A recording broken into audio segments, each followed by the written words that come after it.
എനിക്ക് അതാ ഒരു മിനിറ്റ് ആണ്.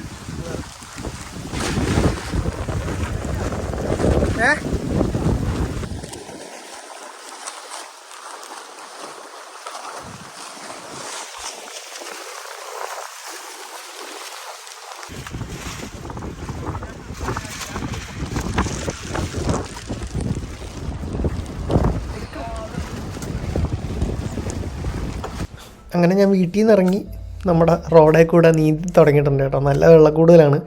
അപ്പോൾ 2-3 ദിവസമായിട്ട് വെള്ളം ഇറങ്ങുമെന്നും പറഞ്ഞ് നോക്കിയിരുന്നു. പക്ഷേ വെള്ളം ഇറങ്ങുന്നില്ല. കാര്യം മഴ പെയ്തുകൊണ്ടിരിക്കുകയാണ്. എന്തോ പല കാരണങ്ങളാലും വെള്ളം ഇറങ്ങാത്തതാണെന്ന് തോന്നുന്നു. തോട്ടപ്പള്ളിയിൽ പൊഴിയൊക്കെ മുറിച്ചിട്ടുണ്ട്. നമ്മുടെ ഇവിടെ മോട്ടോർ ധാരയിലും മോട്ടോർ നടക്കുന്നുണ്ട്. എന്നിട്ടൊന്നും വെള്ളത്തിനൊരു കുറവുമില്ല. നീന്തി നമുക്ക് കാലും നടുവെല്ലാം വേദന എടുക്കാൻ തുടങ്ങി. അപ്പം ഒരു വള്ളം തപ്പി ഇറങ്ങിയതാണ്.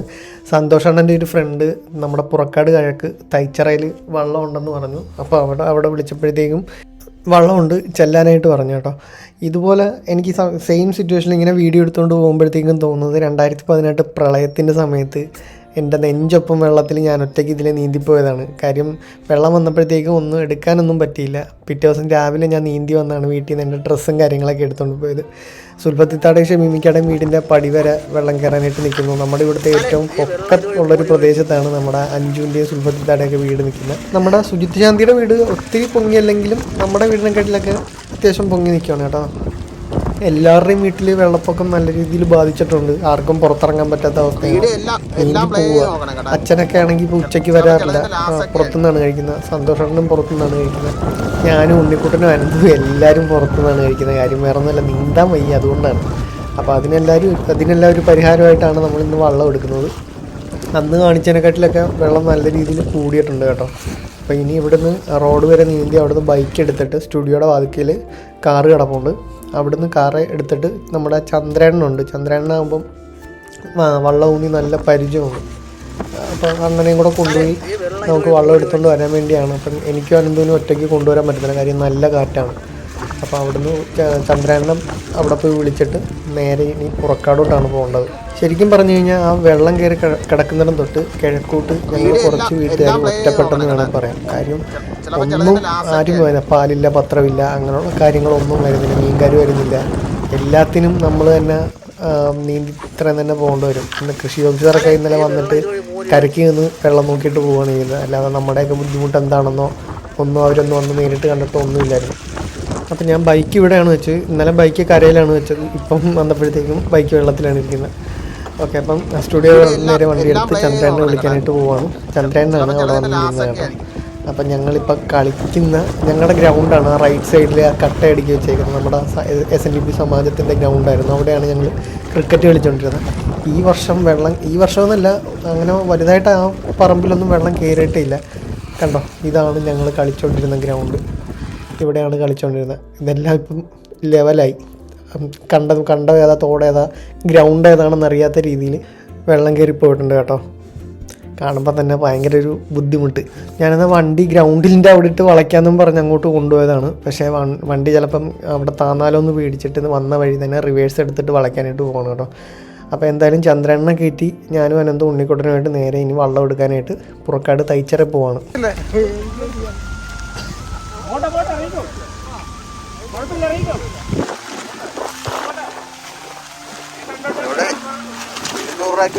പറയുന്നു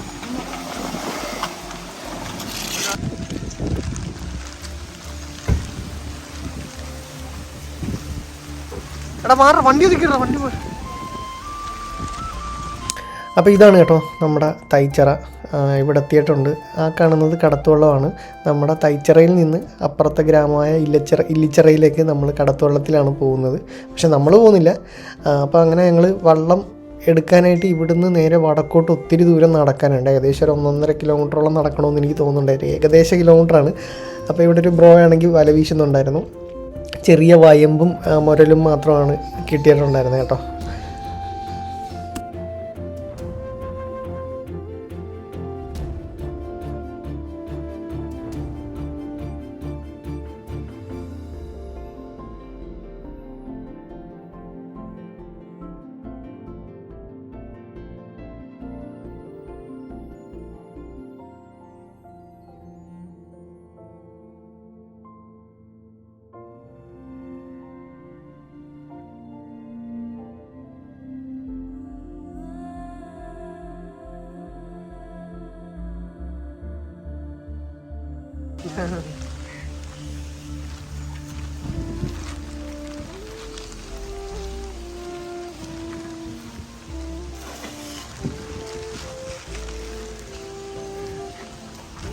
പൊടിയല്ലേ ഇതെത്ര അടിയിടോ അല്ലേ? അങ്ങനെ ഞാനും അനന്തു ഉണ്ണിക്കുട്ടനും ചന്ദ്രേണ്ണനുമായിട്ട് പയ്യെ നടന്നു തുടങ്ങി. ആ കാണുന്നത് കരുമാടിയിൽ നിന്ന് കരുവാറ്റയിലോട്ട് പോകാനുള്ള ബൈപ്പാസിൻ്റെ പണിയാണ് കേട്ടോ, കുറച്ച് മുമ്പേ നടന്നത്. അപ്പം ഞങ്ങൾ പോകുന്ന വഴിക്കെല്ലാം വീശുകാരുടെ ബഹളമാണ്. പക്ഷേ ചെറിയ വയമ്പും നേരത്തെ പറഞ്ഞ പോലെ മുരലും മാത്രമാണ് കിട്ടുന്നത്. ഇപ്പം ഈ വീശിനാണെങ്കിൽ മീനൊന്നും കിട്ടിയില്ല. ചെറിയ വേസ്റ്റുകളായിരുന്നു, അഴുക്കുകളായിരുന്നു കൂടുതലും, പുല്ലും അങ്ങനെ കുറേ സാധനങ്ങളായിരുന്നു കിട്ടിയത്. ഉണ്ണിക്കുട്ടൻ ഞങ്ങളെ ഇവിടെ ഇറക്കിയിട്ട് നേരെ ഇനി തിരിച്ച് സ്റ്റുഡിയോയിലോട്ട് പോകണം കേട്ടോ. കാര്യം ഞാനും അനന്തവും ചന്ദ്രേണ്ണനും മാത്രമാണ് വള്ളത്തിലായിട്ട് വരാൻ ഉദ്ദേശിക്കുന്നത്. കാര്യം വള്ളം കിട്ടുമോ എന്നുള്ള കാര്യത്തിൽ ഇപ്പോഴും ഞങ്ങൾക്ക് പോകുമ്പോൾ ഒരു ഡൗട്ടുണ്ട്. കാര്യം ആറ്റിലാണ് വള്ളം കിടക്കുന്നതെന്നുണ്ടെങ്കിൽ അപ്പുറത്തോട്ട് ഇറക്കാൻ ഇച്ചിരി ടാസ്ക്കാണ്. അവിടെ അനിലെന്നും പറഞ്ഞൊരു ചേട്ടൻ്റെ വീട്ടിലാണ് ഞങ്ങൾ വള്ളം എടുക്കാനായിട്ട് പോകുന്നത്. പുള്ളിയുടെ വീട് ഈ റോഡിൻ്റെ അങ്ങേയറ്റമാണ്. അങ്ങേയറ്റം എന്ന് പറഞ്ഞാൽ ഏകദേശം നല്ല ദൂരം നടക്കാനുണ്ട് കേട്ടോ. കാര്യം ഈ ലെഫ്റ്റ് സൈഡിൽ കാണുന്നത് നമ്മുടെ പാടമാണ്. നമ്മുടെ വീടിൻ്റെ അവിടെ നിന്ന് തുടങ്ങുന്ന പാടമാണ് നമ്മുടെ ലെഫ്റ്റ് സൈഡിൽ കാണുന്നത്. നല്ല കാറ്റുണ്ട്. ഇത് നമ്മുടെ കൊച്ചുവള്ളിയാണ് കേട്ടോ, പുറക്കാടത്തെ കൊച്ചുവള്ളിയാണ്. അപ്പം നടന്നു തുടങ്ങുകയാണ്. നല്ല രസമുണ്ട് കാണാനായിട്ട്. നല്ല കൊടുങ്കാറ്റ് പോലുള്ള കാറ്റാണ്. അപ്പോൾ ഞങ്ങളുടെ മെയിനായിട്ടുള്ളൊരു വെല്ലുവിളി എന്ന് വെച്ച് കഴിഞ്ഞാൽ ഈ കാറ്റത്ത് വള്ളം എങ്ങനെ തുഴഞ്ഞ് കൊണ്ടുപോകും എന്നുള്ളതാണ്. ഫൈബറിൻ്റെ വള്ളമായതുകൊണ്ട് തന്നെ നല്ല സ്പീഡായിരിക്കും. അപ്പോൾ നമുക്ക് കാറ്റിൻ്റെ എതിരെ തുഴയാനായിട്ട് ഭയങ്കര പാടായിരിക്കും. അപ്പോൾ ആ ഒരു ബുദ്ധിമുട്ടും ഇതെല്ലാം മനസ്സിലാക്കിക്കൊണ്ട് തന്നെയാണ് പോകുന്നത്. എന്തായാലും വള്ളമില്ലാതെ പറ്റത്തില്ല, കാര്യം എല്ലാവരും നീന്തി മടുത്തു. ഓക്കെ, അപ്പോൾ എന്തായാലും നേരെ ഇനി അനിലണ്ണൻ്റെ വീട്. പണ്ടൊക്കെ ഇവിടെ എപ്പോഴും വരുമായിരുന്നു കേട്ടോ, ആറ്റിൽ കുളിക്കാനും ചൂണ്ടയിടാനായിട്ടൊക്കെ ആയിട്ട് ഞാനും കൂട്ടുകാരൊക്കെ ആയിട്ട് എപ്പോഴും വരുമായിരുന്നു. ഇതിന് മുമ്പ് വന്നിട്ടുള്ളത് അളിയനും ജബ്ബാറും സൽമാനൊക്കെ ഇവിടെ വന്ന് നിൽക്കാൻ നേരം ഒന്ന് കുളിക്കാനായിട്ട് വന്നിട്ടുണ്ട്. പിന്നെ അങ്ങനെ വന്നിട്ടുണ്ട്, പക്ഷെ കുളിക്കാനായിട്ടൊന്നും ഇതുവഴി വന്നിട്ടില്ലായിരുന്നു കേട്ടോ. നല്ല തെങ്ങും തോപ്പും തണുത്ത കാറ്റൊക്കെ ആയിട്ട് നല്ല രസമായിരുന്നു കൂടി ഇരിക്കാനായിട്ട്. അപ്പം നമ്മൾ അനിലേട്ടൻ്റെ വീട്ടിലെത്തിയേക്കണം കേട്ടോ. പുള്ളി റാവു എന്നും കൂടെ പേരുണ്ട് കേട്ടോ, റാവു എന്നാണ് വിളിക്കുന്നത്. റാവു എന്ന് പറഞ്ഞാലേ ഇവിടെ അറിയപ്പെടുത്തുള്ളൂ. അപ്പം ഞങ്ങൾ വന്നപ്പോഴത്തേക്കും വള്ളം ആറ്റിൽ തന്നെ കിടക്കുമായിരുന്നു. ഞങ്ങൾ വെറുതെ ആഗ്രഹിച്ചു വള്ളം കണ്ടത്തിലൂടെ കിടന്നാൽ മതിയായിരുന്നു. കാര്യം കുറേ വള്ളങ്ങൾ നമ്മുടെ ഇടത്തെ സൈഡിൽ, അതായത് കണ്ടത്തിൽ കിടക്കുന്നുണ്ടായിരുന്നു. അപ്പം ഇന്നലത്തെ മഴയുടെ വെള്ളമാണ്. അപ്പോൾ ചേട്ടനാണ് അതെല്ലാം ഇങ്ങനെ കോരി കളയുന്നുണ്ട്. അപ്പം ഇനി എങ്ങനെ കണ്ടത്തിലോട്ട് ഇത് ഇറക്കുമെന്നുള്ളൊരു ടെൻഷൻ ഉണ്ടായിരുന്നു. കാര്യം നമുക്ക് അവിടുന്ന് മടയെന്ന് പറയും, ആറ്റിൽ നിന്ന് കണ്ടത്തിലോട്ട് വെള്ളം കയറ്റാനും തിരിച്ചിറക്കാൻ വേണ്ടി അതിലേ വള്ളം ഇറക്കാമെന്നും പറഞ്ഞായിരുന്നു. പക്ഷേ അവിടെ ഭയങ്കര ഒഴുക്കായതുകൊണ്ട് വള്ളം അതിലേ ഇറങ്ങത്തില്ല. അപ്പം അവിടെ ഒരു വല്യച്ഛൻ നിൽപ്പുണ്ടായിരുന്നു. വല്യച്ഛൻ പറഞ്ഞു കുറച്ച് അങ്ങോട്ട് മാറി എന്തോ ഒരു സ്ഥലമുണ്ട്, അതിലേ ഇറക്കാമെന്നൊക്കെ പറഞ്ഞു. പക്ഷേ നമ്മുടെ അനിലേട്ടൻ പറഞ്ഞു വേണ്ട, നമുക്ക് കടവുണ്ട്, കടവിൻ്റെ അവിടെ മടൽ പൊക്കി വെച്ചിട്ട് വള്ളം പൊക്കി അതിലേ ഇറക്കാമെന്ന് പറഞ്ഞു. അപ്പം എനിക്കത് പോസിബിൾ ആകുമില്ല എന്നുള്ളൊരു ഡൗട്ട് ഉണ്ടായിരുന്നു. പക്ഷേ അങ്ങനെ നിന്നപ്പോഴത്തേക്ക് ഒരു വെറൈറ്റി ആയിട്ടുള്ളൊരു വള്ളം പോകുന്നു കേട്ടോ. ഇതെല്ലാം ഫൈബറാണ്. ഇപ്പോൾ തടിയുടെ വള്ളങ്ങൾ കാണാനില്ല. ഈ ഒരു വള്ളത്തിൻ്റെ വില എന്ന് പറഞ്ഞാൽ 35,000 രൂപയാണ് കേട്ടോ. അപ്പോൾ നമ്മൾ വള്ളം പൊക്കി അപ്പുറത്ത് ഇറക്കുകയാണ് കേട്ടോ. മടൽ വെച്ചിട്ടാണ്, അല്ലെ ചിലപ്പോൾ വള്ളം പൊട്ടിപ്പോവും. അപ്പം ഈ സിമെൻറ്റേൽ എറിഞ്ഞിട്ട്, അതായത് ഫൈബർ ആയതുകൊണ്ട് ചിലപ്പം വള്ളം പൊട്ടിപ്പോകാനായിട്ട് സാധ്യതയുണ്ട്. അപ്പം മടലാണ് വെച്ചേക്കുന്നത്. മടലും ചണച്ചാക്കും കൂടെ ഒക്കെ വെച്ചിട്ടാണ് വള്ളം തള്ളി അപ്പുറത്ത് ഇറക്കുന്നത്. അപ്പോൾ ഇതിൻ്റെ നേരെ ഓപ്പോസിറ്റ് കണ്ടമാണ്. കണ്ടത്തിലോട്ട് ഇറങ്ങിക്കഴിഞ്ഞാൽ വേറെ പ്രശ്നമൊന്നുമില്ല, നമുക്ക് തുഴഞ്ഞു പോകാമെന്നാണ് കരുതിയത്. പക്ഷേ വേറൊരു മെയിൻ പ്രശ്നം എന്ന് വെച്ച് കഴിഞ്ഞാൽ ആറ്റിൽ തുഴയാനായിട്ട് തുഴ മതി, നമുക്ക് ഊന്നു കഴുക്കോല് വേണം വള്ളം ഊന്നാനായിട്ട്. പക്ഷെ അതില്ലായിരുന്നു. പകരം അവിടെ ഒരു തെങ്ങിങ്ങനെ ചാരി വെച്ചൊരു കഴുക്കോലുണ്ടായിരുന്നു. അത് എടുത്ത് ഞങ്ങൾ ഊന്നി തുടങ്ങിയപ്പോഴത്തേക്കും പകുതി എത്തിയപ്പോഴത്തേക്കും ഊന്നുവടി ഒടിഞ്ഞു പോയി. അതൊരു ഭയങ്കര ടാസ്ക്കായിരുന്നു. ആ ഊന്നുവടി ഒടിഞ്ഞതിൻ്റെ പകുതി കമ്പ് കൊണ്ട് ഞാനും പകുതി കമ്പ് കൊണ്ട് ചന്ദ്രാണ്ണനും തുഴഞ്ഞുകൊണ്ടിരിക്കുകയാണ്. അനന്തമാണ് വീഡിയോ എടുക്കുന്നത്. അപ്പോൾ അങ്ങനെ കുറേ അങ്ങോട്ട് ചെന്ന് കഴിയുമ്പോൾ കാറ്റ് ഭയങ്കര കാറ്റായി. നമുക്ക് വള്ളം ഊന്നി ഫ്രണ്ടോട്ട് പോകാൻ പറ്റാത്തൊരു സിറ്റുവേഷനായി.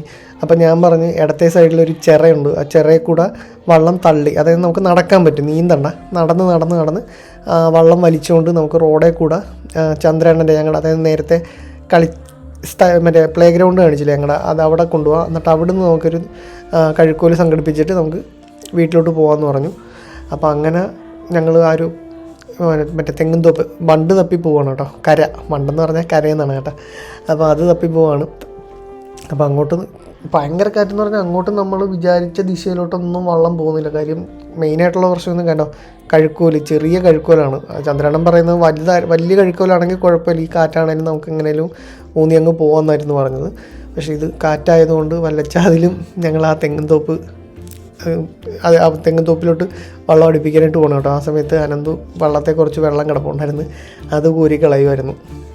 അങ്ങനെ നമ്മൾ അത്യാവശ്യം ഇച്ചിരി ടാസ്ക് എടുത്തിട്ടാണെങ്കിലും നമ്മൾ ആ വണ്ടേ കയറിയിട്ടുണ്ട്. അപ്പോൾ അവിടെ ഒരു ഉടക്കുവല ഇങ്ങനെ കിടക്കുന്നുണ്ട്, വലിയൊരു ചത്ത വരാൽ അതിൽ കിടപ്പുണ്ടായിരുന്നു. അപ്പോൾ അനന്തു കൈ കൊണ്ട് വലയെടുക്കാൻ മെമ്പറടാ വേണ്ട, ചിലപ്പം വല്ല പാമ്പോ പുളകനോ വല്ലോ അതിൽ കയറാൻ സാധ്യതയുണ്ട്, കഴുക്കൂലുകൊണ്ട് പൊക്കി നോക്കാൻ പറഞ്ഞു. അങ്ങനെ പൊക്കി നോക്കാം, പക്ഷെ ഒന്നുമില്ലായിരുന്നു.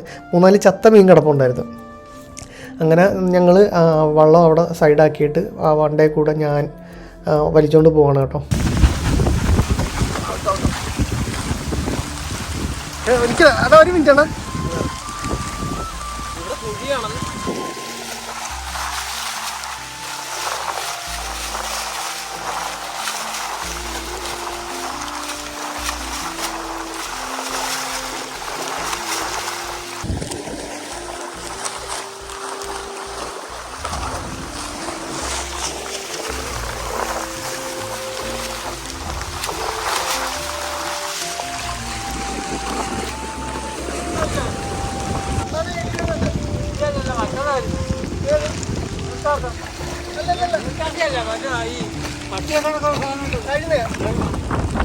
എവിടെ അങ്ങോട്ടാ?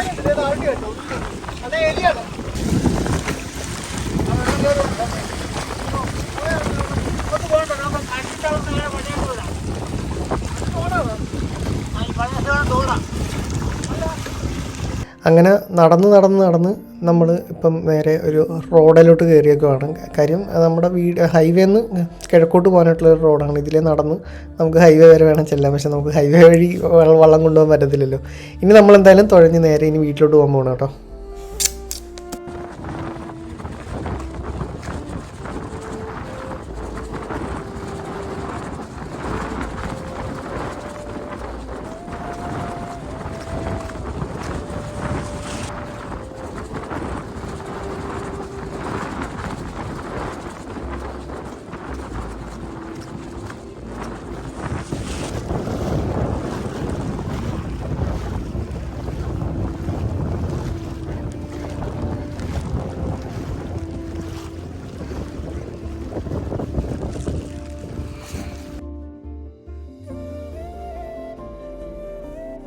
ഉണ്ണിക്കുട്ടനെ വിളിക്കാനായിട്ട് റോഡിലോട്ട് ചെന്നപ്പോഴത്തേക്കും നമ്മുടെ സുജിത്ത് ശാന്തിയെ കണ്ടു. അപ്പോൾ ശാന്തി കുറേ സാധനങ്ങളൊക്കെ പൂജാ സാധനങ്ങളൊക്കെ മേടിച്ച് വീട്ടിലോട്ട് പോകുമായിരുന്നു. അപ്പോൾ എങ്ങനെ ഇത് വീട്ടിലോട്ടൊന്ന് എത്തിക്കുമെന്നും പറഞ്ഞ് ഭയങ്കര മാനസിക സംഘർഷത്തിൽ വന്നപ്പോഴത്തേക്കുമാണ് നമ്മൾ അങ്ങോട്ട് ചെല്ലുന്നത് കേട്ടോ. അങ്ങനെ ശാന്തിയുടെ പൂജാ സാധനങ്ങളൊക്കെ വെച്ച് ഞങ്ങൾ നേരെ ഇനി വീട്ടിലേക്ക്.